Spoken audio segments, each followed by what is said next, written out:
Good morning, viewers and students. We're going to share the important topic which is related to junior intermediate growth definition. Earlier, economics was defined by many economists. Adam Smith was given a wealth definition. Alfred Marshall has given a welfare definition, and Robbins definition, the scarcity definition given by Robbins.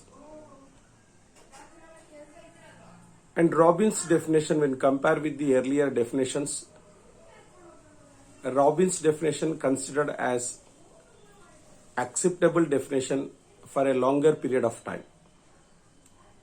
So it is an analytical definition, scientific definition, universally acceptable definition. For many of the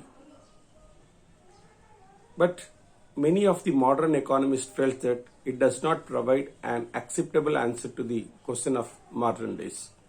Robbins' definition does not cover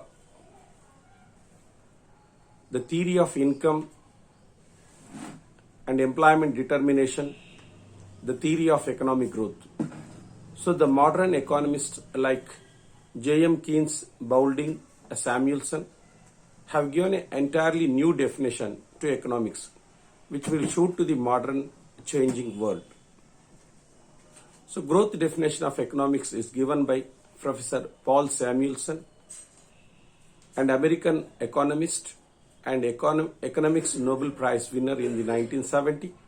Samuelson definition includes the time element and is dynamic in nature.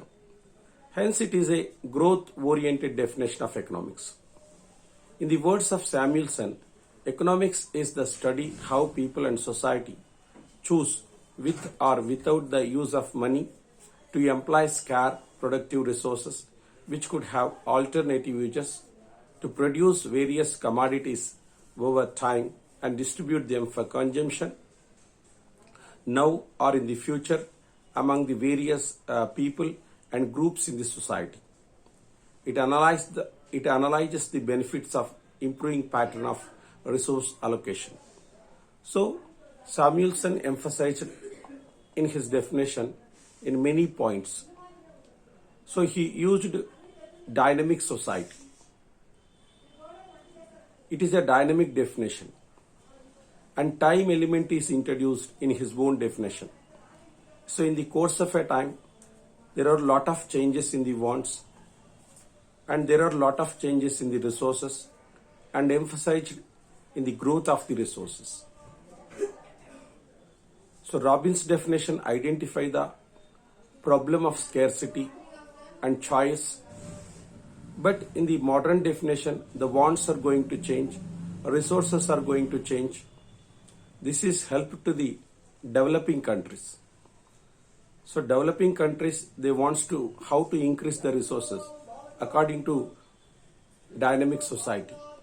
So growth definition emphasized many points. Growth definition also supported Robbins' definition. Resources not only limited but also have several uses. So Samuelson definition is a dynamic in nature. It considered both the present and future consumption, production and distribution.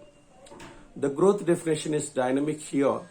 Economics studies not only scarcity of resources but also the changes and growth in the resources. So Samuelson definition deals with the problem of choice in a dynamic society. So his definition expanded the scope of economics. Economics is going to deal how to make the choice allocation in the dynamic society. So Samuelson definition has taken time element into consideration by distributing the produced goods between the present and future.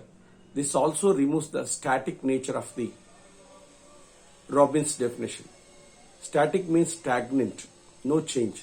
Samuelson's definition is superior to that Robbins definition because he shifted the emphasis from the scarcity of resources to income, output, employment, and later to the problem of economic growth.